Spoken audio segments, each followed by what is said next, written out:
Je vérifie juste qu'on passe en live normalement sur Twitch. On devrait bientôt nous voir. C'est parti.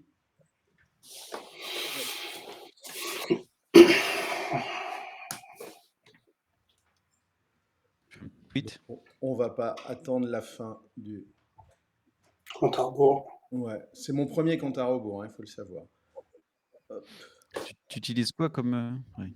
C'est dans ICAM, il m'a fourni un overlay compte à rebours. Donc j'ai joué avec ce matin, mais c'est la première fois.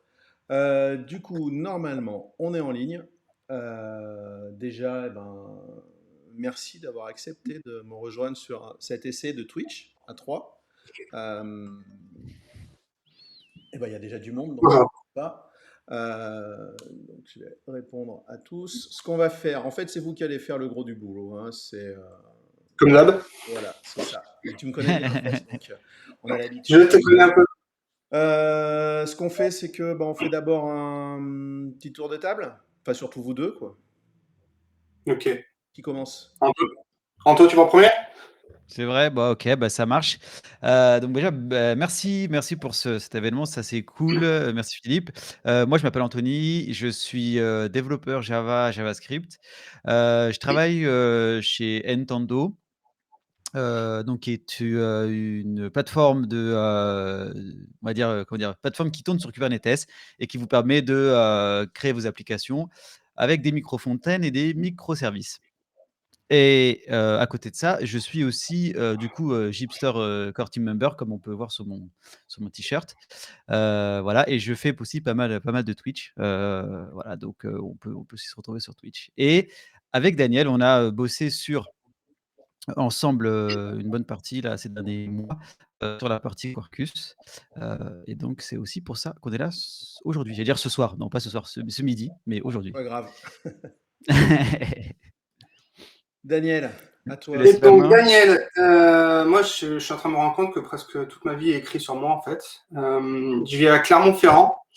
Alors, pour ceux qui ne placent pas Clermont, vous prenez la carte de France, vous prenez là où va pas le TGV. Il y a de grandes chances que ça soit Clermont. Donc, du coup, on est plutôt tranquille. Il y a la nature et tout. Sinon, je travaille pour Michelin. Donc, voilà. Et je travaille dans la DSI de Michelin en tant qu'expert technique. Ça, c'est ce que je fais le jour. Le reste du temps, je contribue à des projets open source, divers et variés, plutôt sur l'écosystème Java. Et j'ai pas mal travaillé, alors un peu sur Vertex, Gipster pas mal. Et donc Gipster, je suis core team member également comme Anthony. Et Quarkus, je suis pas dans la core team, mais j'ai fait pas mal de contrib. Donc du coup, je me sens légitime pour pouvoir dire du mal de tous ces frameworks, parce que j'essaie de les améliorer quand je peux. Et donc du coup, j'ai lancé le blueprint qu'on va détailler un petit peu Gipster Quarkus pendant cet événement. Parfait, super. Du coup, avant de commencer, alors Quarkus, je connais un peu. J'ai un peu joué avec, mais beaucoup moins qu'avec Vertex.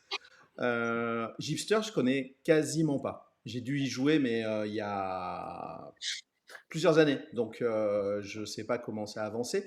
Est-ce qu'il y a un de vous deux qui peut me présenter rapidement Gipster et puis après Quarkus? Yes. Du coup, je prends la main là-dessus. Ouais. Ça marche. Donc, en fait, alors, si on pourrait résumer rapidement, très rapidement, Gipster, c'est quoi? C'est une plateforme qui va vous permettre de générer des applications Java et des fronts qui vont avec en JavaScript très rapidement.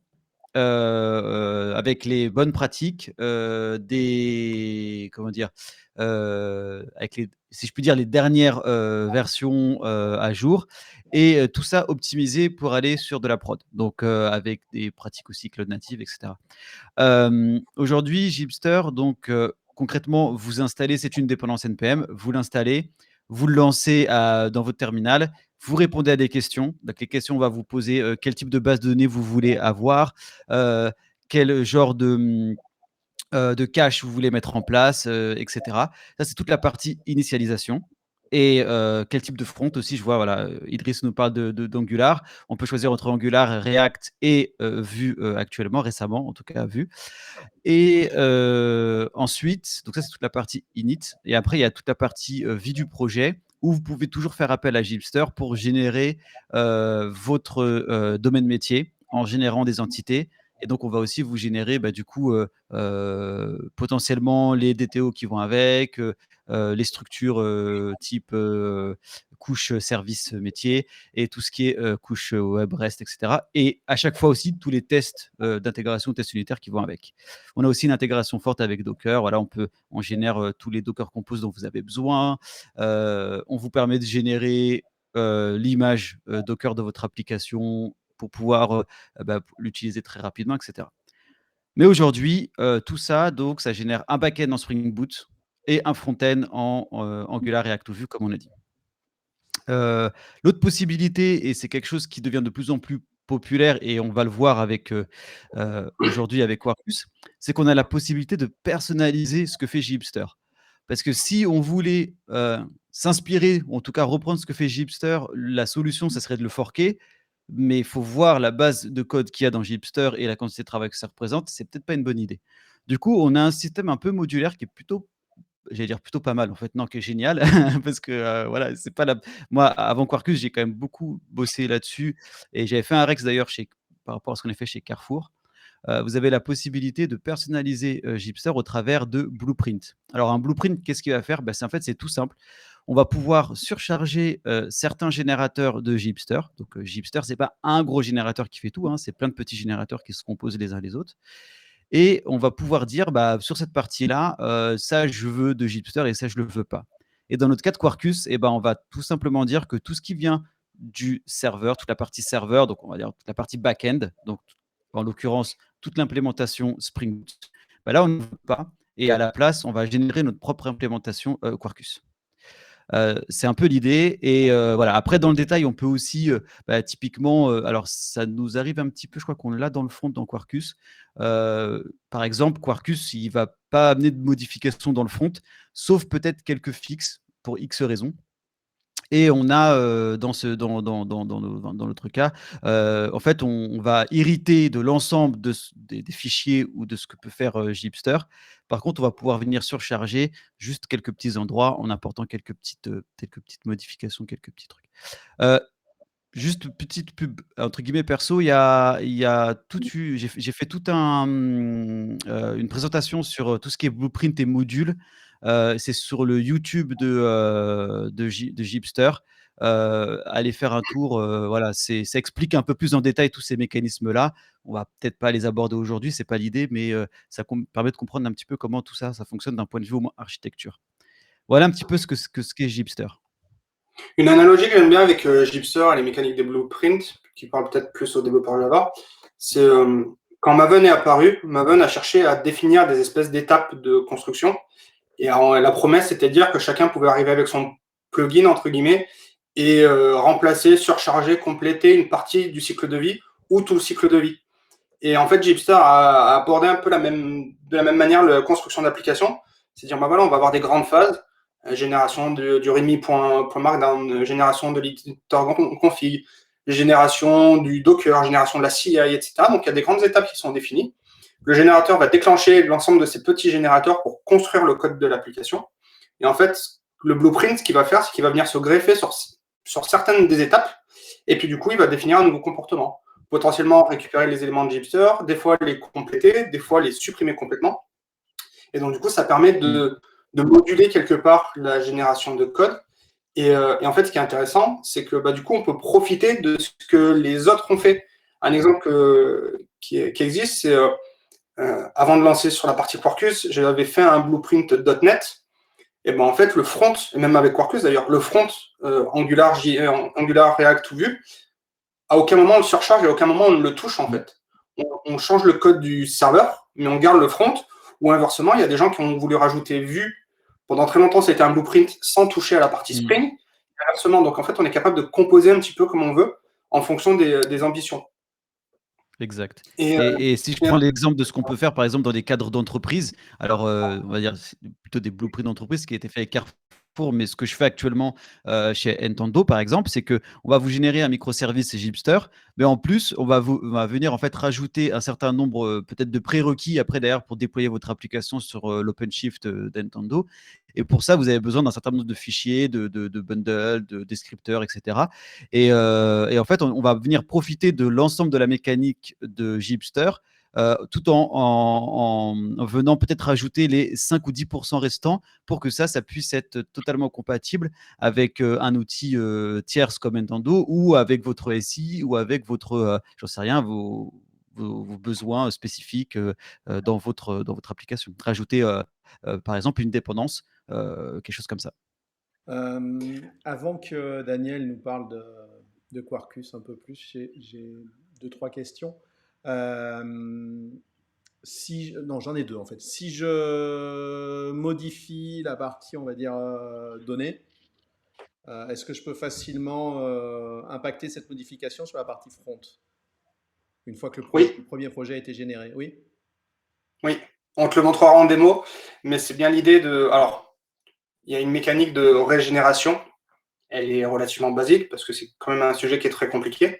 Mais typiquement, tu définis une entité, et on va le faire en démo, produit, tu mets un champ, puis finalement tu t'es planté de type ou tu veux rajouter un attribut, tu veux revenir en arrière, etc. En fait, tu vas réitérer dessus. Et ce que va faire Gipster, c'est qu'il va te régénérer la stack complète, l'entité, la classe de service si tu en voulu une, la ressource reste, l'entité côté front, la couche de service côté front pour aller taper ton API, les widgets graphiques, tu as changé un entier en texte, et ben du coup il va te changer le typeform qui correspond. Donc tout ça, ça va être managé en fait pour toi. D'accord. Et alors, ça m'intéresse effectivement. Ma deuxième question, c'est donc, tu as dit, ou vous avez dit, qu'il y avait du Angular, du Vue, du React, c'est ça? Euh, Exact. Si je veux utiliser, je sais pas, du LitElements par exemple, il faut que je fasse un add-on. Comment ça marche? Oui. Ok. Bah, c'est en Ouais. fait exactement c'est cette mécanique-là de blueprint. En gros, tu vas te faire ton blueprint lit element qui va en fait va surcharger la partie génération du front Gipster et qui du coup est basé sur tout un tas de propriétés. Est-ce que typiquement est-ce que le champ est un string ou un entier ou un machin un truc, toi tu conditionnes en disant dans ce cas-là je vais générer ce code-là, dans ce cas-là je vais générer ce code-là, etc., etc. D'accord. Donc en fait, la notion de blueprint, elle est aussi bien back que front. Oui, Ouais, en Ok. fait, alors aujourd'hui, les blueprints, enfin, j'ai quelques slides où on l'a pas forcément vu, on les a pas peut-être forcément prévu là-dessus, mais en gros, aujourd'hui, tu peux intervenir sur la partie back avec le générateur serveur, qui s'appelle serveur hein, sur Gipster, mais c'est en gros toute la partie back-end. La partie client qui va être toute la partie front-end. Et puis après, tu as toute la partie génération d'entités. Donc, tu as Entity Server, donc ça va contenir Entity Server, tout ce que disaient les fichiers, les entités Java, par exemple, ta classe service, ta classe REST, etc. Et l'Entity Front qui va être, par exemple, ton componente React ou ton componente Vue, si tu veux faire, j'en sais rien, autre chose, un autre framework, à ce moment-là, tu pourras agir là-dessus et modifier ce que tu veux. D'accord. Cool.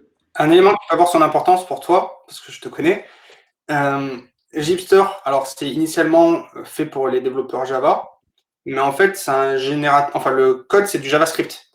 Ouais. Et en fait c'est un module NPM et c'est basé sur Yeoman. Yeoman, je ne sais pas si les gens se rappellent, mais c'était un générateur de code qui était à la mode en Il y a longtemps, 2012-2013. longtemps. Ouais. Et en fait le projet est né avec ça. Et donc du coup c'est un générateur de code. Donc Julien Dubois qui a créé le projet, c'est alors, je réponds à la question. Du coup, ça s'interface avec du Node.js. Il y a un blueprint Node.js. À la limite, à un moment, je partagerai l'écran et puis je vous montrerai les différentes Ouais. options. Ça pourrait être pas mal. Mais donc, du coup, oui, Julien était parti sur Yeoman parce que c'était un générateur qui était plutôt à la mode à l'époque et qui voulait essayer de réduire au maximum la barrière à l'entrée. Donc, du coup, il est parti sur du Yeoman.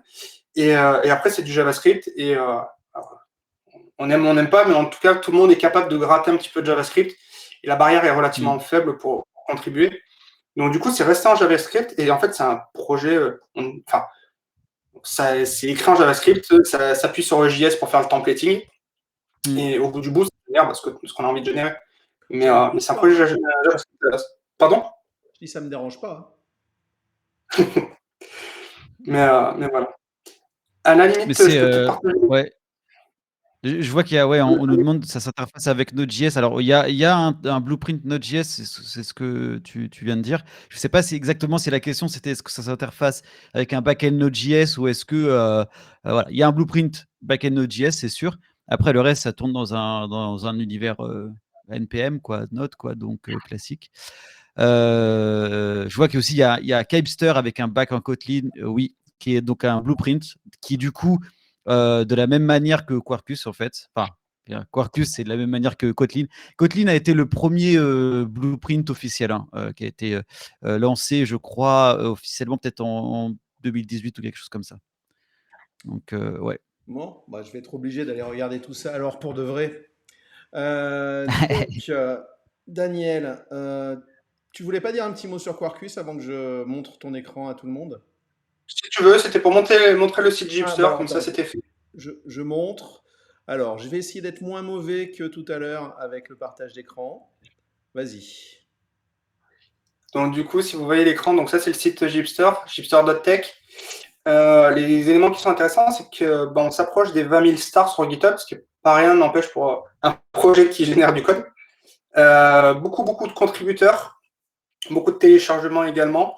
Donc beaucoup de contributeurs. On a aussi la chance d'avoir un open collective qui permet à des gens de nous financer quelque part. Donc ils font du sponsoring. Et on a annoncé lundi qu'on avait un budget annuel sponsoring de 100 000 dollars, euros, dollars, je ne sais plus, bref, 100 000. Dollars, ouais. Voilà. Et du coup, ces dollars, en fait, on les remet en bounty sur les sujets. Donc, du coup, c'est. S'il y a des étudiants ou il y a des gens qui. C'est toujours intéressant d'aller et apprendre des choses et contribuer à une communauté. Et si en plus, financièrement, il peut y avoir un petit bounty, c'est toujours sympa. Ce que je voulais montrer sur le site, donc après, on détaille tout ce que fait Gipster, mais il y a notamment ce qu'on appelle les blueprints officiels. Donc, c'est ceux qui sont qui sont connus et maintenus par la communauté Gipster. Du coup, il y a Kotlin, ce qu'on disait, Vue.js qui est en train de devenir une option par défaut de Gipster. Il est intégré au core Gipster. .NET, parce qu'à un moment, je m'étais perdu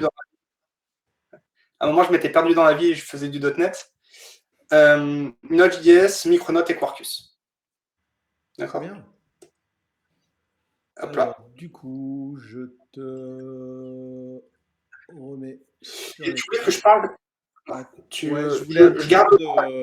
Je voulais un petit peu tu me relanceras ton écran tout à l'heure. Je voulais un petit peu de Quarkus. Alors, il faut que j'arrive à. J'ai le même problème que tout à l'heure. Hop. Hop. C'était pas le bon bouton. Ouais, j'ai encore losé. Quoi. Non, c'est moi. Mais je vais finir par y arriver un jour, hein, au 200e. Donc, tu voulais que je parle de Quarkus. Quarkus, c'est quoi? Alors, moi, j'aime bien dire que Quarkus, c'est un reboot de Java. Alors, je pense qu'il y a des gens qui vont hurler si je dis ça. Quarkus est arrivé à un moment de l'histoire où l'écosystème Java était en train de perdre du terrain, en fait, notamment sur les écosystèmes cloud, conteneurs et serverless. Pourquoi? Parce que si on regarde un peu dans le détail, entre le milieu des années 2000 et 2018, 2017, quelque chose comme ça, on développait des applications Java un peu de la même manière. C'est-à-dire, en gros, on jouait beaucoup sur le côté dynamique de la JVM, et ce qui faisait qu'on retardait au maximum le choix le plus longtemps possible. On retardait nos choix, que ce soit sur la base de données, que ce soit sur les configurations, que ce soit sur plein de choses. Et en fait, le fait de retarder ces choix jusqu'à l'exécution fait que les démarrages d'application, ils étaient gourmands en temps et gourmands en mémoire. Quand on avait des app serveurs, les Glassfish, JBoss et compagnie, avec des gigas et des gigas et des gigas on-prem, ça se voyait pas trop. Il y a eu un blueprint perçu, non. Ça se voyait pas trop. Mais en fait, quand on arrive dans le monde du cloud, où on voit des AWS, des Azure, etc., être capable de facturer à la microseconde d'utilisation CPU ou au méga près de mémoire, etc., en fait, on se rend compte que les ressources matérielles, en fait, ça commence à être un vrai cheval de bataille et que du coup, on peut plus se permettre de consommer 10 gigas de RAM pour le plaisir de les consommer parce qu'ils sont disponibles sur le serveur physique.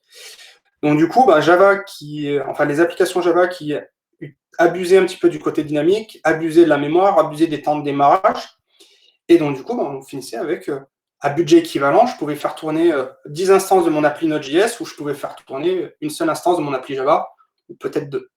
Et donc du coup, c'est pour ça que Java perdait du terrain. Et Quarkus est arrivé en disant, on va repenser un peu le paradigme avec lequel on construit les applications, en notamment décalant au maximum pendant les phases de construction tout plein d'étapes qu'on faisait avant dans les phases de runtime. Donc toute la partie chargement du fichier de config, toute la partie découverte des entités JPA, de la configuration JPA, des métamodèles, etc. En fait, on a tous les éléments au moment où on construit notre application. Donc ce que fait Quarkus, c'est qu'il va scanner toute l'espace, il charge toutes les entités, il charge toutes les classes possibles imaginables, toutes les configurations.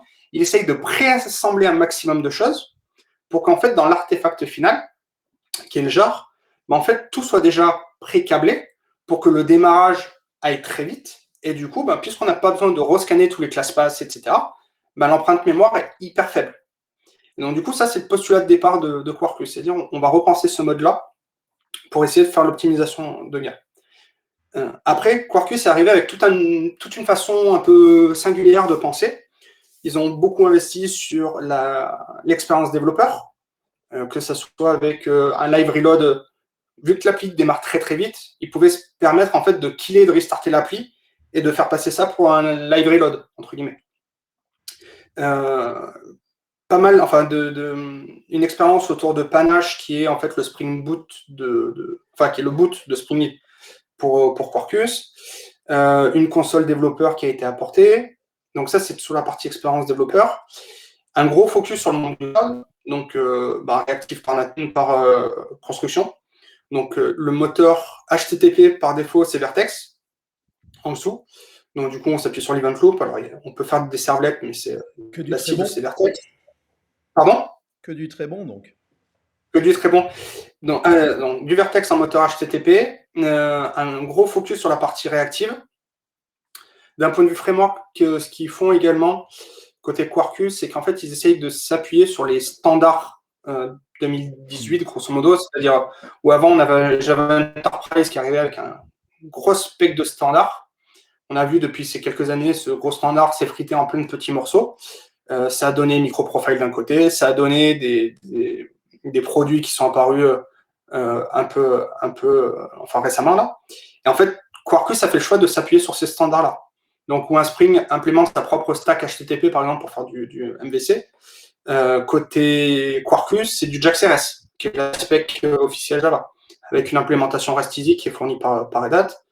Hibernate en persistance, MicroProfile, c'est du small rai, donc c'est les implémentations JWT, config et un autre truc, CDI en injection de dépendance. Donc voilà, on s'appuie sur tous les standards de Java Enterprise, entre guillemets. Et donc ça, c'est Quarkus en mode JVM. C'est du Java, on améliore la façon dont on construit les applis Java, on propose un écosystème un peu différent, et donc du coup, on obtient déjà des gains de performance. Quelque chose que Quarkus aussi sur lequel Quarkus a pas mal travaillé, c'est toute la partie native.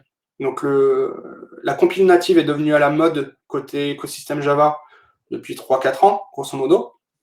Et en fait, Quarkus a complètement intégré la compile native à la construction d'applications. Donc la compile native, ça s'appuie sur GraalVM.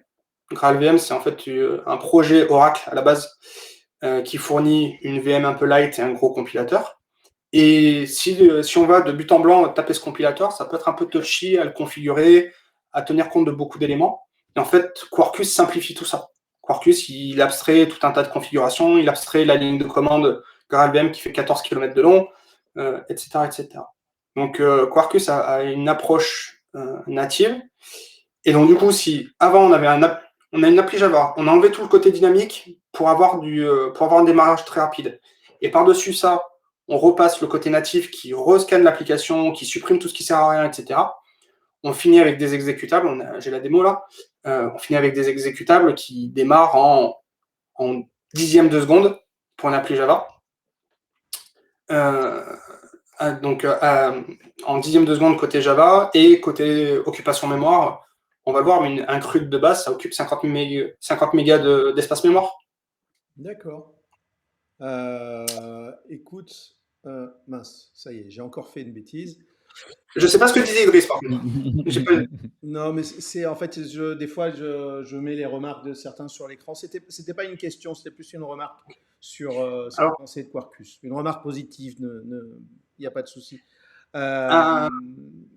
Juste un petit complément, parce que sinon, je vais le faire taper sur les doigts. Je le sais. GraalVM, c'est un projet Oracle. C'est un projet Oracle à la base. C'est encore dans les labs, etc. Donc, à peu près tous les frameworks Java qui veulent faire du native s'appuient sur GraalVM à date. Il y a Red Hat qui a proposé une alternative qui s'appelle Mandrel, qui est plus récente, mais qui du coup vise à apporter une alternative à GraalVM. Je ne l'ai pas testé, je ne ferai pas de démo aujourd'hui sur Mandrel, mais en tout cas, voilà, c'est une alternative qui vaut la peine d'être connue à GraalVM. D'accord, bah écoute, ça sera intéressant d'en discuter aussi, parce que j'ai commencé à me mettre à GraalVM. Moi, l'impression que j'ai eue sur Quarkus, la première fois où j'ai vu une démo, alors 5 minutes après, j'avais mon laptop sur les genoux pendant la conf pour essayer. Alors, au hasard, c'était Sébastien Blanc qui faisait la démo. Voilà. Ça m'a rappelé, alors j'espère que je ne ferai pas hurler trop les gars de l'équipe Quarkus, mais ça m'a beaucoup rappelé dans l'expérience utilisateur Play Framework, la version 1, en fait. Alors, tu sais qui il y a dans la core team de Quarkus? J'en connais certains, oui. T'as pas un certain Stéphane qui est fan de Play? Si, c'est pas faux. Il avait même commencé un joli framework qui s'appelait Redpipe. Je crois même que j'ai écrit un article dessus. Et qui était pareil, tu sentais qu'il était fan du truc. Ouais. Donc ceci, c'est probablement cela. Stéphane, oui. Je vais peut-être vous laisser la main, donc du coup, pour faire de la démo. Ouais, il y a Yodamad qui explique que Sébastien Blanc fait plein de petites vidéos pour montrer comment utiliser Quarkus. C'est pas faux, j'engage tout le monde à aller les regarder, c'est super bien fait. Donc, qui veut partager son écran?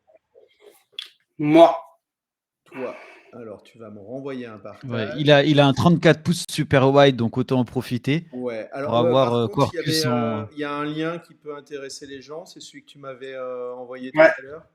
Je vais l'afficher un petit moment sur l'écran en espérant que il s'affiche correctement. Oui, de toute façon, après, je remettrai la vidéo, je la publie sur YouTube une fois qu'on a terminé. Donc, je rajoute les liens s'il y a des liens importants. Donc là, de toute façon, je ne pense pas que les gens vont avoir le temps de tout copier. C'est juste pour le petit effet. Du coup, je vais rajouter. Alors, ton écran, je vais le rajouter comme un invité. Hop. Donc normalement, si je le mets là, on le voit. Je vais m'enlever. Je vais vous enlever aussi. Tu me dis dès que c'est bon. Ouais, j'y suis presque. Si normalement... Alors, voilà, il y avait un petit délai. Normalement, c'est bon. Ok. Est-ce que si je reste comme ça, vous voyez quelque chose ou je dois passer avec le terminal en full screen? Alors, je ne sais pas si le terminal, côté web, on voit bien. Côté terminal, est-ce que tu as moyen d'augmenter un poil plus la police peut-être? Je peux. Attends, tac.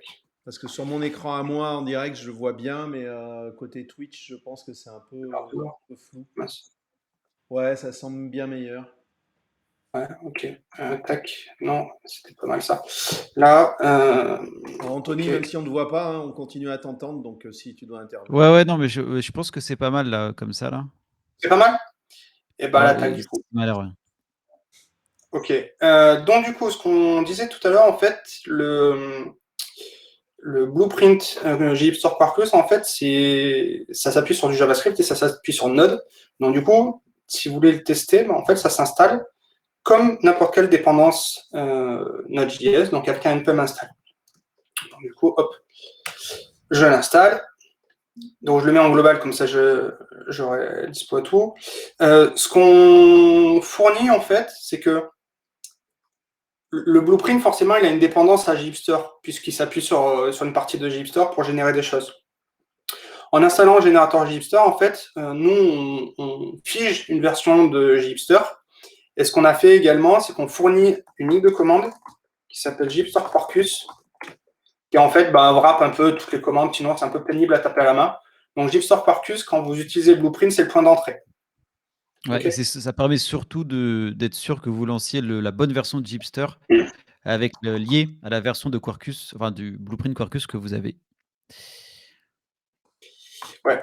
Donc du coup, pour faire la démo, en fait, on va essayer on va faire un petit shop online qui va s'appeler Gronazon. Pour ceux qui n'ont pas la référence, vous allez sur Twitter et vous cherchez Groland, qui essaye de concurrencer Amazon.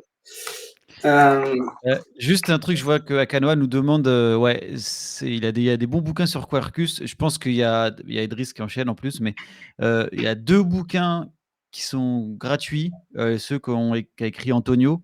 De mémoire, il y en a un, je ne vais pas dire de bêtises.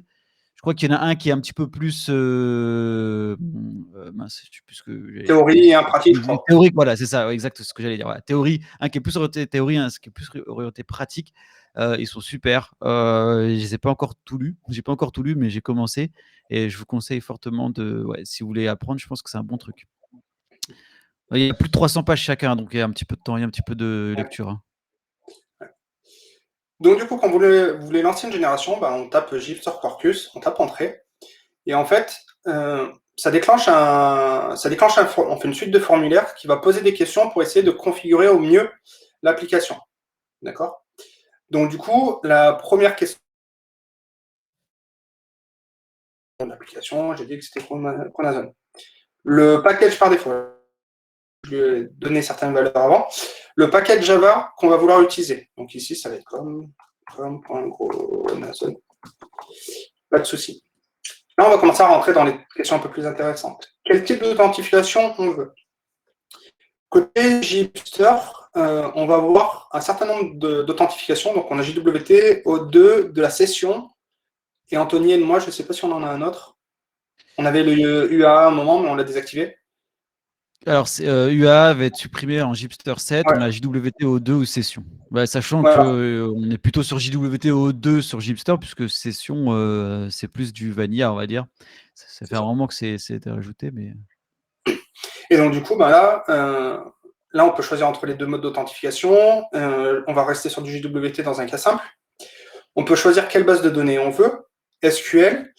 Alors, dans le cas Gipster, Spring, on peut choisir SQL, NoSQL, Neo, je crois. Je ne sais plus si c'est un module Neo. Mais bon, il y a différents types de bases. Dans le cas de Gipster Quarkus, en fait, on a quasi fini d'implémenter MongoDB. On attend la correction d'un petit bug côté Quarkus. Mais donc, du coup, là, on voit bien déjà une des différences entre Gipster et Gipster Quarkus. Gipster va couvrir un scope qui est beaucoup plus large, vu que le projet est beaucoup plus ancien également. Nous, dans la version 1, pour le moment, on arrive à couvrir que la partie SQL. Okay. Ouais. On peut choisir nos data. De manière générale, on est lié en fait à ce que Quarkus va proposer aussi. Donc peut-être que, et on va le voir tout à l'heure, je pense que c'est sur les caches, mais on n'a pas toujours la même implémentation côté Quarkus et côté Spring, donc il faut qu'on s'adapte. Donc là, je vais partir sur du SQL. En prod, je vais utiliser du MySQL. En développement, on fournit du H2. Donc H2 avec persistance 10, mémoire du MySQL. On va prendre du H2, très bien. Les caches, ça c'est ta spécialité. Oui, j'ai bossé dessus. Alors, typiquement, exactement ce que je disais. Spring, alors, quand on prend l'implémentation Spring, en fait, on a le Spring Cache qui nous fait une sorte de couche d'abstraction sur l'implémentation du cache qui est derrière. Et donc, du coup, on peut se permettre d'utiliser, et c'est très facilement d'ajouter, tant que c'est supporté par Spring Cache, plusieurs implémentations. Dans le cas de Gipster Quarkus, on a quelque chose qui ressemble, qui s'appelle le Quarkus Cache, tout simplement, et qui aujourd'hui n'a qu'une seule implémentation qui est la celle par défaut, qui est Caféine. Donc, qui est un cache, pour rappel, Caféine, c'est un cache local. Sur Gipster, on a Hcache, Caféine, Hazelcast, Redis, Infinispan et d'autres encore, mais je ne me rappelle plus. Je crois il y en a peut-être encore un ou deux. Donc, on a quand même pas mal de choses. Ici, on n'a que du Caféine via le Quarkus Cache. Et du coup, ce qu'on a décidé, c'est d'ajouter aussi une implémentation Redis, parce que en fait, on a un Redis client server, on a un Quarkus Redis qui nous permet de faire assez facilement du client serveur avec Redis, mais pas à travers l'implémentation Quarkus Cache.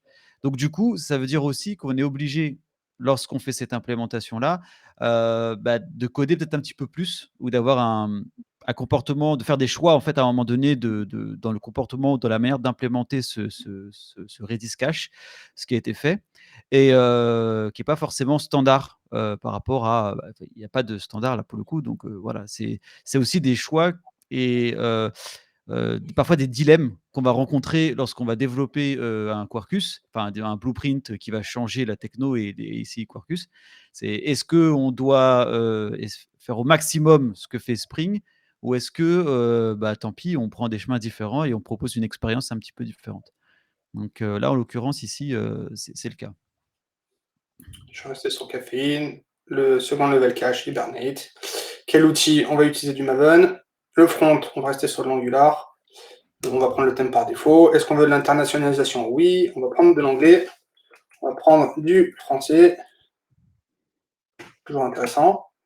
Et on est parti. Et donc, du coup, c'est là où on voit que le générateur va générer du code.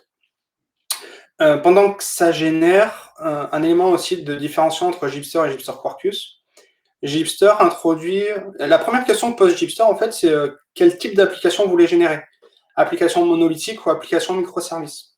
En fait, cette question, elle a été mise, pareil, en 2015, 2014-2015, je dirais, quand en fait Netflix avait open sourcé sa stack microservice avec Fame, Istrix, Eureka, etc., etc. Et en fait, à l'époque, ce qui était pas mal à la mode, c'était de faire porter à l'applicatif toutes les problématiques un petit peu des microservices, les retries, les déconnexions, les discoveries, etc. Et en fait, depuis le temps, on se rend compte que c'est des contraintes, c'est des fonctions qui sont demandées de plus en plus aux couches d'infrastructure, notamment avec Kubernetes. Et donc, du coup, c'est des erreurs, c'est du Apple. Mais du coup, ce qui se passe, c'est que du coup, ces éléments-là ne sont pas toujours pertinents en 2021. Et donc, le choix qui a été fait quand on a fait Gipster Quarkus, c'est de dire, en fait, non, nous, que ce soit un monolithe ou que ce soit un microservice, au bout du bout, il doit afficher une API de la même manière, il doit être capable de gérer du retry, etc. Et toutes ces contraintes-là, on va plutôt les déléguer à Kubernetes ou n'importe quelle couche d'orchestration de conteneurs. Et donc, du coup, on n'a pas voulu tenir compte de cet écart-là. Donc, ça, c'est une des différences de plus. Ouais. Ce qui est marrant dans le Gipster classique, d'ailleurs, c'est que en fait, donc comme tu disais, on a différents types, par exemple, le microservice. Alors, on a Gateway en plus qu'on n'a pas dans Gipster, mais on a la possibilité d'avoir une Gateway. Et ce qui est marrant quand on choisit microservice, c'est que si vous générez un code avec un type microservice et si vous générez un mais en supprimant le front. Alors, c'est possible via une option non, d'ailleurs, maintenant, c'est possible directement dans les questions de dire je veux pas de front, no front. Et je suis sûr que si vous comparez le code des deux, vous avez quasiment très peu de différence, si ce n'est, comme tu disais, la stack Netflix en plus et la conf sûrement qui va avec en plus, mais tout le reste, je suis quasiment sûr qu'on a 80 ou 90%, voire peut-être plus, du code qui est identique. Donc là, j'ai fini de générer mon application, j'ai commencé à ouvrir VS Code. Ce que je vais faire, c'est qu'on va faire le tour du code et pendant ce temps-là, je vais lancer le Maven Wrapper qui est généré. Et en fait, on va lancer le goal par défaut qui va faire un npm install, compiler le code et lancer Quarkus Dev, qui est en fait le mode listener quelque part de Quarkus. Okay. Donc, on va le laisser travailler tranquillement. Pendant ce temps-là, on peut faire un petit tour du code. Qu'est-ce qu'on voit? On voit qu'on nous a généré des fichiers qui sont plutôt les fichiers qu'on retrouve un peu sur tous les projets. Le éditeur config, il est là. On va avoir un éditeur config qui va être généré. On va avoir un prettier pour faire du lint. Voilà. On va récupérer un husky RC qui va mettre des hooks sur les commits Git pour lancer les linters à chaque fois qu'on fait un git commit, par exemple. On va retrouver ensuite nos dépendances. Donc, on va retrouver un package.json avec tout un tas de dépendances déjà construites. Le POM XML, où on va retrouver tout un tas de plugins Maven déjà préconfigurés. On va retrouver Quarkus en version 1.11 finale. On n'a pas la toute dernière encore. et tout un tas de toutes les extensions Quarkus qui sont déjà configurées. Donc du coup, on va tout récupérer, ça va être tout mis ensemble. Donc ça va être un peu la partie méta. Côté code, on va se rendre compte qu'en fait, au-delà de générer du code appliqué, enfin du code Java, on génère toute la stack Docker. Donc du coup, par exemple, j'ai dit que je voulais du MySQL, je me retrouve avec un Docker Compose qui va me permettre de démarrer très vite un MySQL avec des mots de passe et des users, etc., qui ont été configurés en fonction de mon appli. Ça, c'est typiquement le genre de fichier qu'on hérite de Gipster, que nous, on n'a pas réécrit. Ce qu'on aura réécrit, c'est le Dockerfile, le Quarkus, parce que ça, c'est du spécifique Quarkus. Donc, on va retrouver les bases de données, on va retrouver du Sonar, on va retrouver des stacks de monitoring qui seront complètement générés. T'as moyen de zoomer un petit peu là sur ton code? J'ai l'impression que c'est un petit peu petit. Comment on fait sur VS Code pour zoomer? Zoom. Ouais, non. C'est une bonne question. Est-ce que si je fais ça marche, non? Pomme Shift plus. Pomme Shift plus. Non, pas vraiment. Bon, chez moi, ça marche. Ah. Bon, tant pis. C'est vrai que là, c'est un poil petit quand même. Alors, si tu me donnes une seconde, je vais essayer de... sinon, font, je sais pas. Ah voilà, zoom out. Zoom in. Ouais. Alors du coup, il ne me donne pas la commande, mais je peux faire comme ça. Hein. Vous me dites quand ça va? Comme ça? Encore un peu. Encore un peu.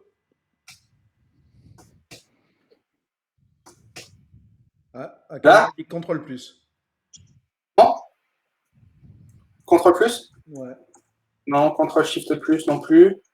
Après, est-ce que j'ai pas fait péter l'option pour une raison X ou Y? Ouais, parce que moi, je fais pomme shift plus. Alors, le pomme gauche, le shift droit et le plus. Et ça marche, mais bon, c'est pas grave. Hein. J'ai peut-être changé mon keymap.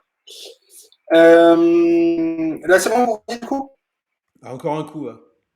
Ouais, allez, vas-y encore. Ouais, parce qu'on a des gens qui ont fait du Java 5 ici, donc il faut peut-être zoomer un peu plus. Là, c'est bon? C'est salaud comme.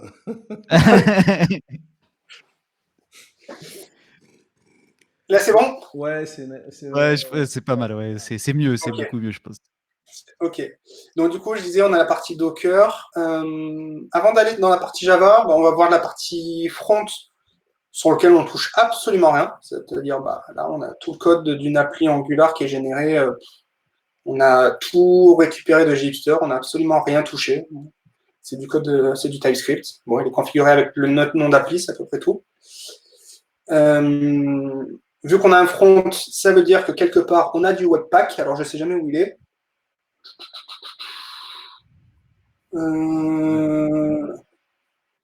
Vous me faites confiance, il y a du Webpack. Source main web app. Oh non, tu as un dossier Webpack au root, non? Webpack, il est là, on est bête. Donc, on a des Webpacks qui sont générés pour faire tous les éléments. Donc, ça, pareil, c'est du RT. Côté Java, qu'est-ce qu'on génère? Alors là, du coup, ça va être du code Quarkus qui sera généré. On va commencer par la fin. En fait, on va générer tout un tas de ressources REST. Donc là, par exemple, la ressource qui va me donner le count, donc qui va aller chercher le user en base de données, qui va vérifier qu'il existe, qui va retourner les autorités qui vont bien. J'ai dit que je voulais une authentique JWT, donc du coup, je vais avoir le /authenticate pour faire mon authentification. On va voir dans l'appli, mais il y a une gestion d'utilisateur par défaut. Et du coup, j'ai toute l'API de gestion d'utilisateur, avec les exceptions qui vont être mappées, etc. Qu'est-ce que j'ai d'autre ici? Puisque j'ai une gestion de user, on va générer un user service avec tout le code pour faire le... Ce qu'on fait, c'est qu'on envoie un mail, enfin quand on crée un utilisateur, on envoie un mail, le mail il a un lien avec un token, la personne clique sur le lien, ça active le token, donc du coup ça active l'utilisateur. Donc toute cette mécanique-là, elle est déjà codée, entre guillemets. Tout ça c'est fait, on a des DTO à certains endroits parce que c'est pratique. On va avoir une couche de sécurité pour gérer l'authentification. Domaine, on le verra un peu plus tard, mais on a l'étable user, Gipster, etc. En panache entity, j'en parlerai un petit peu après. Et puis on a de la config, typiquement, quand on veut faire de la serialisation JSONB, la date, dans quel format on veut la serialiser ou la désérialiser, on l'a configurer. On va voir Hibernate avec les stratégies pour le nom des tables et le nom des colonnes. On va avoir également, alors on a tout un tas de propriétés qu'on surcharge, et du coup ça me fait une transition pour le fichier ressources qu'on génère également. Donc, alors Quarkus, il y a un truc qui est intéressant pour les configs. En Spring, un fichier égale un environnement. Donc on a le application.yaml par exemple, ou .properties, qui va être un peu le fallback de tous les environnements. Puis après, on va avoir application-dev, application-prod, application- ce qu'on veut. Quarkus a pris un contre-pied, ils ont dit, non, en fait, nous, on va tout mettre dans le même fichier, et on va rajouter des préfixes. Donc, en fait, si je prends la propriété Quarkus Data Source, par exemple, ça sera le fallback. Elle sera surchargée si je mets le %prod devant, pour la prod, et surchargée pour la dev si je mets %dev devant. Donc là, vous voyez qu'en fait, on a une configuration de dev, une configuration de prod. Donc en dev, j'ai dit que je voulais du H2 avec de la persistance disque. Du coup, il m'a généré un lien pour mon H2 en persistance disque. J'ai dit qu'en prod, je voulais du MySQL. Du coup, il m'a préconfiguré une URL MySQL. On va avoir les tailles des data sources qui sont configurées. Je vais le montrer juste après. On utilise Liquibase pour faire de la migration de données. Et du coup, c'est déjà préconfiguré également. Le fameux cache dont on parlait tout à l'heure. Donc, du coup, on a préconfiguré le cache. J'ai dit qu'on envoyait des mails. Le mailer est préconfiguré. On va être capable d'afficher des métriques. Micrometer est déjà seté. Le else, ça va être JWT pour faire la vérité des tokens. Là, ça va être à nous pour faire l'authentification. On va faire du contrôle d'accès. On va faire du Swagger. On va montrer tout ça. Et puis là, typiquement, c'est une ligne de commande qui va aider la compile native. Donc, voilà. Je propose de basculer sur l'appli pour voir tout ça en action. Go. Sauf si vous avez des questions. Pour l'instant, je vois rien dans le chat, donc vas-y. Ok. Donc, du coup, tout ça, ça nous donne quoi? Ça donne en fait une appli qui, donc, elle a démarré ici. Alors, elle a démarré, elle a mis un peu de temps à démarrer parce que du coup, il y a Liquibase qui part. Bon, tant pis, le clic qui contrôle ne marche pas. Localhost 8080. Voilà, donc du coup, on arrive sur cette super application. Je vous ai dit qu'on avait une gestion de user. Donc, du coup, on a un user par défaut qui est. On a user et le mot de passe user ou admin, mot de passe admin, qui sont les users par défaut Gipster. D'accord. Une fois que je me connecte, donc, j'ai pas d'entité pour le moment. J'ai dit que je voulais de l'internationalisation, j'ai mon internationalisation, il n'y a pas de souci. Je vous ai parlé d'une gestion de compte. Du coup, je récupère mes informations depuis la base de données. Donc là, je peux changer mes valeurs si j'ai envie. Je peux changer mon mot de passe, très bien. Et donc sur le bandeau administration, on va commencer pour celui-là. On a dit qu'il y avait une gestion de user. On va nos users. On peut en créer un nouveau. Daniel. Tac. Alors, de toute façon, c'est mon mail. Je peux le lever en français. Alors là, le mail ne va pas partir parce qu'on n'a pas de serveur SMTP. Mais du coup, s'il était activé, on aurait pu le démarrer. Donc, save. Donc, du coup, on a bien un user qui s'est créé. On a un CRUD de base. On peut aller le voir. Finalement, le nom, il ne s'appelle pas Daniel. Il s'appelle Daniel ++. Save. Hop, il est enregistré. On peut le view, on peut le delete sans aucun problème. OK. Donc, du coup, on a un CRUD de tout ce qu'il y a de plus. Là, on voit le mail qui est parti, en plus. Avec le token, avec la key qui est générée. On a tout ce qui est le plus standard. On vous a parlé de métriques. Hop. On affiche les infos, donc les requêtes HTTP qui sont passées sur l'API. Les endpoints avec les ressources qui sont récupérées, avec les percentiles, les moyennes, pardon, pas les moyennes, min. Si, moyenne? Non, c'est average, normalement moyenne, je ne sais plus. Donc on voit. Average, mais. Average, je ne sais plus pourquoi. Min, c'est quoi? C'est peut-être le. Minimum et c'est pas la médiane. C'est pas la médiane, min? Je ne sais plus. Ouais, peut-être, ouais. Donc du coup, on a un certain nombre d'infos, on a les informations sur la JVM qui sont collectées sur le système, et puis du coup, on a les threads avec toutes les informations sur le thread. C'est joli. Ouais. Ouais, On et alors a... le truc on peut peut-être rentrer 2 secondes en détail là-dessus Ouais, et justement vas-y. expliquer pourquoi. Ouais, alors au départ, en fait, donc tout ça, côté Spring, c'est fait via Spring Actuator. En fait, c'est ça qui est cool, c'est que Spring, en fait, il arrive avec plein de trucs. C'est assez mature quand même, hein, il y a pas mal d'outils dispo, et notamment Actuator qui va t'exposer un certain nombre d'endpoints utiles. On va dire le else, par exemple, on va le voir, on a le else aussi, mais on a aussi les metrics, en l'occurrence, et on a une librairie donc qui est dans Gipster Core, je crois, pas dire de bêtises, qui est du coup qui contient tout ça. Ce problème, c'est que nous, Quarkus, bah, on ne peut pas utiliser cette librairie Java, Spring Java, puisque en fait, c'est basé sur Spring Actuator, et donc du coup, bah, on n'a pas tout ça, et donc on n'a pas accès à toutes ces infos-là. Et au départ, le ticket, lorsqu'on a ouvert ce ticket-là, parce qu'on avait pas mal d'écrans qui étaient cassés hein, sur la partie admin, sur les autres écrans aussi, on s'est dit, bah, on va les supprimer. Bah, on n'a pas l'équivalent, voilà quoi, on va supprimer les entrées, on aura moins de choses. Bon, je pense pas que les gens ils choisissent d'utiliser Gipster Quarkus parce qu'il y a une page de Matrix qui est jolie, mais c'est toujours pas mal de l'avoir, c'est quand même sympa de l'avoir. Mais bon, tant pis, on va la supprimer. Puis en fait, on a quand même étudié un petit peu comment c'était fait. Et puis, bah, mine de rien, on a quand même des outils côté Quarkus qui nous permettent de récupérer des métriques. Donc là, on se base sur. Alors, c'est déjà Micrometer côté Spring, en fait, derrière l'implémentation qu'on a. Donc là, on utilise aussi Micrometer, ça tombe bien. On a juste copié-collé en gros plus ou moins le code et on a inclus ça directement plutôt que dans une librairie, on l'a inclus directement dans le code généré. Ce qui était aussi entre guillemets un débat qu'on a eu parce que c'est pas tellement la place générer une classe qui expose des Gipster metrics, il n'y a pas beaucoup d'intérêt. L'avoir dans une lib, c'est peut-être plus intéressant en effet, mais voilà, sinon il aurait fallu créer une lib, etc. Donc c'était encore plus de temps et plus de boulot pour peut-être pas avoir quelque chose qui avait plus de valeur que ça.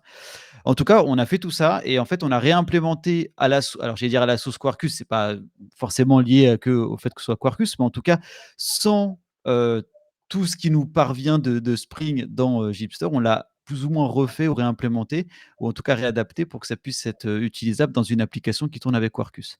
Donc là, on a les métriques et on a les autres écrans la suite avec les configs, par exemple, etc. Et donc, c'est typiquement le genre de choses où on est obligé de s'adapter et des fois de prendre des décisions. Et peut-être que aujourd'hui ces écrans existent tels quels et peut-être que demain ils n'existeront plus. Et parce que il y a ce dont tu parlais, Daniel, sur la dev console, c'est ça? Ouais. En fait, donc, ce qu'on disait, ce qui est le plus dur dans Gipster Quarkus, c'est quand Spring fournit une fonctionnalité que Quarkus ne fournit pas, mais qui a été implémentée dans Gipster, qu'est-ce qu'on fait? Est-ce qu'on ne l'implémente pas?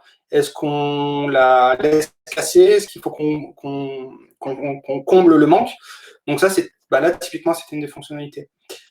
Et après, il y a encore un autre scénario qui est des fois Spring l'implémente d'une certaine manière, Quarkus l'implémentait pas, on a fait quelque chose et finalement Quarkus va l'implémenter d'une autre manière. Donc là, c'est le cas en l'occurrence pour les métriques. Quarkus donc fournissait pas forcément la partie thread dump ou les loggers, etc. C'était pas quelque chose d'accessible entre guillemets dans le framework. Et en fait, depuis une ou deux versions maintenant, Quarkus est en train de développer sa propre développeur console, dans lequel ils mettent tout un tas d'informations de l'applicatif à disposition, mais avec le front et tout. Donc du coup, il va falloir que nous, on se repose un peu la question de dire comment on inclut ça dans une appli Gipster générée. Est-ce qu'on fait un doublon? Est-ce qu'on s'appuie et du coup on supprime des écrans Gipster? Donc on essaye de trouver le juste milieu entre fournir une expérience Gipster qui est consistante, quelle que soit la technologie qu'on utilise, et de l'autre côté, quand il y a quelque chose d'intelligent qui a été fait dans la techno qu'on utilise, autant s'appuyer dessus. Donc ça, c'est vraiment la difficulté un peu de tous les jours quand on construit Gipster Quarkus. Ok. Est-ce que, je suis désolé, hein, je coupe un peu, mais l'heure tourne. Vas-y. Euh, Est-ce que tu as un autre truc que tu veux nous montrer Ouais, Alors, ouais, ouais. vas-y. Ok, Et alors du je vois coup, qu'il y en a certains, à mon avis, qui sont en train de retourner bosser, donc c'est pour ça que je te ok. presse un petit peu. Est-ce que- ok, j'ai deux options. C'est soit je fais la version longue avec une entité, etc., soit je génère une appli complète. Qu'est-ce que tu préfères? Bah, c'est la version avec une entité qui est plus longue? Non, c'est la version. Ouais, c'est plus long. Allez, vas-y, on a fait une entité. Donc là, on est content, on a généré notre première appli. Et après, bah, notre appli, elle n'a pas grand-chose si elle n'a pas d'entité à l'intérieur. Donc, du coup, j'ai dit qu'on allait faire un site de e-commerce. On va générer une entité qui s'appelle produit. Donc, Gipster Quarkus nous fournit un sous-générateur qui s'appelle entity et qui, de la même manière, va nous poser des questions pour nous aiguiller sur la construction enfin, sur la génération de cette entité-là. Donc, on a une entité produit. Est-ce qu'on veut lui rajouter un champ? Oui. Le champ, il va s'appeler title. Ça va être un string. Est-ce que je veux des contraintes de validation? Oui. Required. Est-ce que je veux un autre champ? Oui. Je vais l'appeler price. Ça va être un double cette fois. Je ne veux pas de contraintes spécifiquement dessus. Est-ce que je veux rajouter un autre champ? Non. Est-ce que j'ai une relation de cette entité avec une autre? Je n'ai pas d'autre entité, donc non. Ah, Et ça là, on gère va arriver. les relations, c'est cool, parce que moi, à l'époque où j'ai essayé, il y a très, très, très, très, très, très longtemps, ça ne le faisait pas. Ouais, donc là, ça gère les Ah, bah, relations et on montrera juste après. Là, c'est une question qui est typiquement spécifique Quarkus. En Quarkus, en fait, donc en Spring, on a un pattern qui s'appelle repository pour s'interfacer avec la base de données. Et Quarkus a introduit un pattern, alors il est connu ce pattern, mais qui s'appelle Active Record et qui est très peu utilisé dans l'écosystème Java. Active Record, c'est l'entité qui va porter ces méthodes d'accès à la base de données, là où le repository, c'est une classe tiers qui vient porter ces données-là. Donc là, c'est typiquement une question purement Quarkus. Donc nous, on va appuyer sur Active Record. Est-ce que le contrôleur, il doit utiliser directement l'Active Record ou est-ce qu'il doit utiliser une classe de service intermédiaire? Il va appeler Active Record. Est-ce que je veux de la pagination? Oui. Ouf. Et donc là, j'ai un conflit parce qu'en fait, le master XML, c'est le point d'entrée pour la génération. Donc ça, c'est normal. Hop, on génère tout ça. Pendant que ça finit de générer, je bascule sur le code. Ou même, attends, je crois que la génération, elle n'est pas si longue. Est-ce que j'aurais bien voulu lancer, sinon je vais faire ça. Donc, allez, vas-y mon grand. Je crois qu'il a, de toute façon, il a déjà généré. Donc, quand j'ai fait ça, qu'est-ce que ça m'a fait? Ça m'a généré mon product. Donc, on voit qu'il est déjà configuré, etc. Okay. Je vous ai parlé de Active Record. En fait, on va retrouver des opérations de base de données. Attends, donne-moi une seconde, je lance ça à côté. On va retrouver des opérations de base de données, donc le update, le persist. Alors, Quarkus fournit une méthode persist, fournit une méthode update, mais il n'y a pas de méthode équivalent save de Spring qui fait un persist or update. Donc, du coup, c'est pour ça que je l'ai mis là. Donc, ça, c'est des méthodes de base de données. On n'a pas de Finder? Ah non, je n'ai même pas besoin de Finder. J'en avais un dans les users, juste pour montrer. Le user, il implémente Active Record. On voit toutes les méthodes find qui sont directement dans l'entité. J'ai pas mis de service, donc j'ai rien qui a été généré à partir de ça. Par contre, j'ai mon product resource qui est généré. Donc mon product, il va créer un produit. Je lui ai mis des validations. Donc il va dégager si jamais la payload JSON qu'on fournit n'est pas bonne. Ça fait le CRUD, donc la création, l'update, le delete, etc. Quelque chose dont je n'ai pas parlé tout à l'heure, on fait de la migration de base de données. Donc normalement, on s'appuie sur l'Ecubase pour faire de la migration de base de données. Donc en fait, j'ai un fichier qui a été généré pour mon entité produit.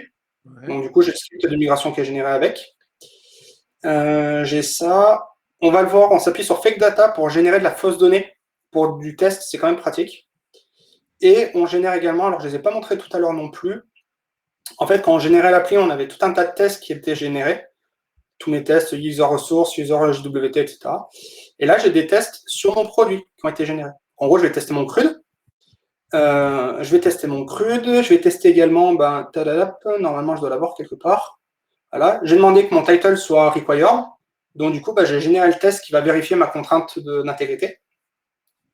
Et donc, tout ça, c'est généré for free. Normalement, hop, si je reviens sur l'appli, que je fais un gros refresh, hop là, entité, j'ai bien un produit qui est créé. Et donc, du coup, je disais, j'ai du fake data. Donc, j'ai un tableau qui a été créé. Je peux créer un nouveau produit. Mon title, il me marque bien qu'il est required. Fou. Mon prix, c'est 12. Save. Il a été créé. Je peux l'éditer. Je peux faire tout ce que je veux. OK? C'est nice. Ouais. Donc ça, c'est... donc après, on pourrait itérer dessus. Alors, si tu voulais me... Alors, je suis désolé, je vais être obligé... J'ai un petit problème. On a un bug avec Quickbase, j'ai remarqué, qui gère pas très bien le live reload. Mais donc, du coup, je C'est qu'il est à pas chaque... très grave, hein, en plus, on approche quand même de la fin. Parce Mais que je du dois coup, aller en réunion, moi aussi. J'ai un métier.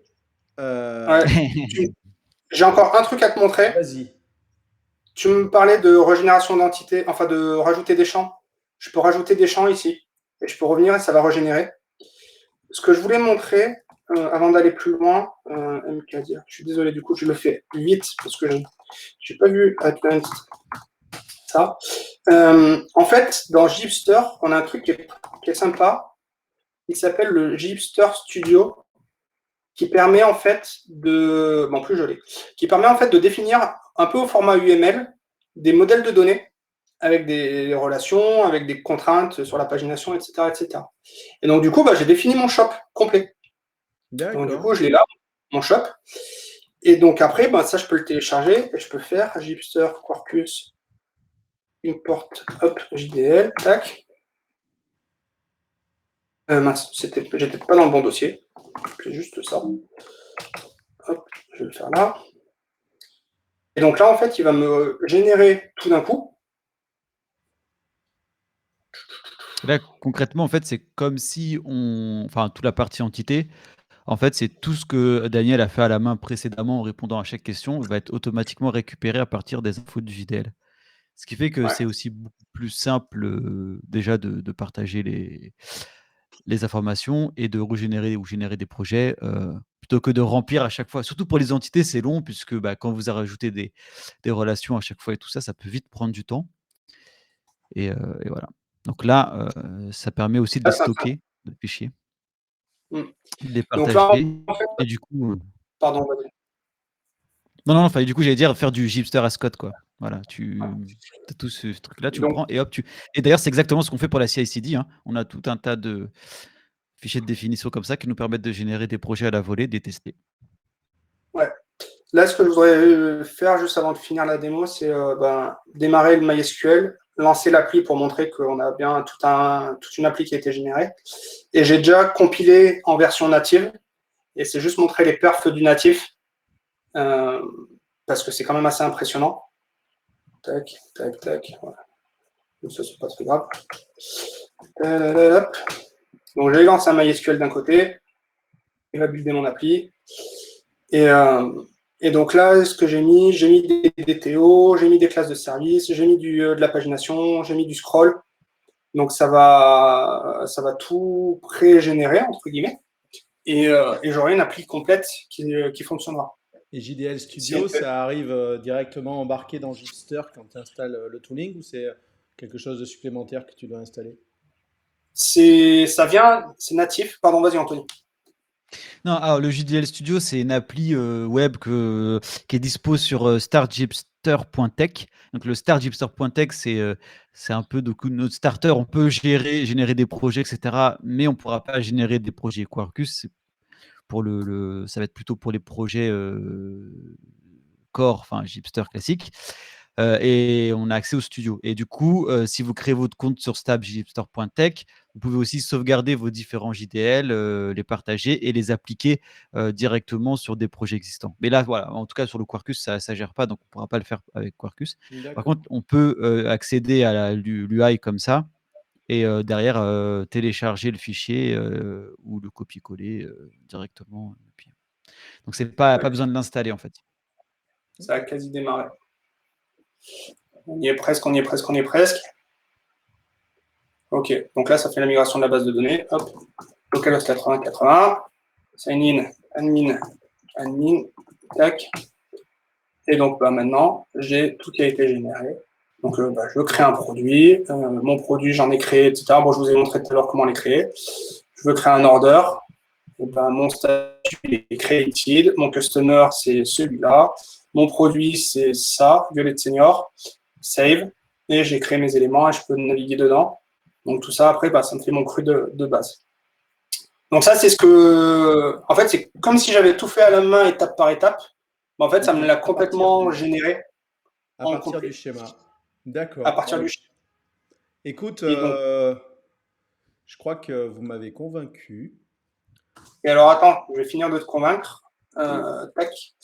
Donc dans Gipster, on peut lancer la compile native. Je vous ai mis, ça prend 8 minutes à compiler, donc on va pas le lancer maintenant. Ah bah non, parce que dans Mais 8 donc minutes, je suis en réunion. là j'ai un exécutable, je vais compiler. Hop. Et normalement, voilà, ça m'a démarré l'appli Gipster Ah, effectivement. en 0,064 secondes, juste pour vous prouver que je suis pas bullshit quand même normalement. Voilà, ça bouge des deux côtés, donc ça a bien démarré une appli en 0,064 secondes et normalement, si je fais RSS, donc RSS c'est une petite commande qui va me faire un PS, qui va récupérer la taille mémoire et qui va me la mettre en mégabytes. Mon appli, mon CRUD, il consomme 70 MB. C'est beau. C'est beau. Écoute, C'est beau. bah, de toute façon, pendant ces différentes années, on a souvent discuté, notamment autour de Gipster, à des débuts de soirée en fin de conf, où j'étais pas forcément convaincu à l'époque. Là, avec ce que vous m'avez dit et la démo que vous m'avez faite, je vais clairement aller remettre les mains dedans. Euh, le fait que ça utilise du Quarkus, ça m'aide beaucoup aussi. Mais là, le côté front, pour moi, était bluffant. Donc, alors je jouerai probablement plus avec du Vue.js parce que j'ai plus d'appétence pour Vue que pour Angular.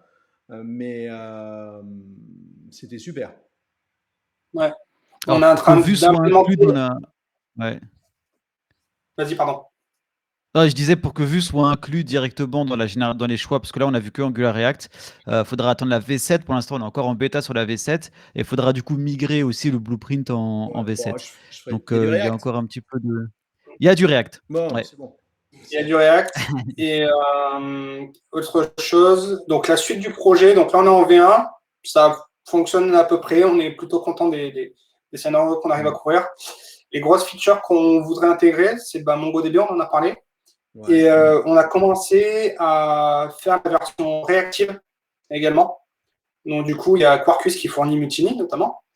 Et j'ai des bouts de proto à droite à gauche qui commencent à fonctionner. Donc très rapidement, on devrait avoir une version réactive également Bah, ça sera de l'occasion tout de ça. revenir. Ouais, Eh ben, écoutez, alors c'est pas que je vous mets dehors, hein, mais c'est vraiment que je dois aller bosser, hein, Mais ouais, et en plus je suis un peu à la ramasse sur ma préparation de réunion. Donc, alors s'il y a des gens qui sont présents à la réunion et qui m'écoutent, tant pis. Euh, En tout cas, les gars, c'était super sympa. Je vous remercie. Euh, merci à toi. ouais, Moi, merci à pour moi, toi, alors hein. j'espère que ça a intéressé les autres. A priori, la plupart des gens qui sont passés, je les connais et ils avaient l'air plutôt intéressés. Moi, comment on dit, la métrique dans ce genre de truc, c'est si j'ai envie d'essayer, en tout cas, moi, ça m'a plu. Et alors, il y en a un ah oui, bah, Nicolas, ce sera disponible en replay, donc figurez sur son agenda. Ouais, la métrique, moi, c'est que c'est vraiment. Là, j'ai eu envie d'essayer, quoi. Donc, c'est cool. Donc, Cool. merci, convaincant, du Écoute, en tout coup. cas, moi, pour conclure de mon côté, je dirais un dernier message. On cherche des contributeurs.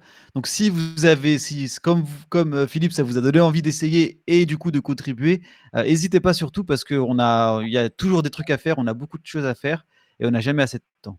Bah écoute, quand j'aurai tué mes 256 side projects, je ferai la partie custom element. Et, mais ouais, non, je vais carrément. C'est carrément bluffant. Honnêtement, j'ai trouvé ça sympa. Ça me donne des idées pour mes démos perso à moi. Donc, cool. Merci beaucoup. Cool. Merci à toi. À Merci à toi. refaire, de toute façon, si vous êtes d'accord. Et puis, merci à tous ceux qui sont passés. Et puis donc, je mettrai les liens, la vidéo sur YouTube entre ce soir et demain. Pour l'instant, elle est de toute façon visionnable sur Twitch directement pendant, je me rappelle jamais, mais on va dire au moins une semaine. Donc, vous pouvez visionner. J'espère que cette fois-ci, au niveau micro, j'aurai été moins mauvais que la dernière fois, où j'avais un peu, pas coupé le son, mais pas loin. Et bah, Donc, encore merci. Bonne journée. Bonne journée à tous ceux qui étaient connectés. Et puis, à très vite. À très bientôt. Ciao, merci à tous, bonne journée. Oh, hop, un-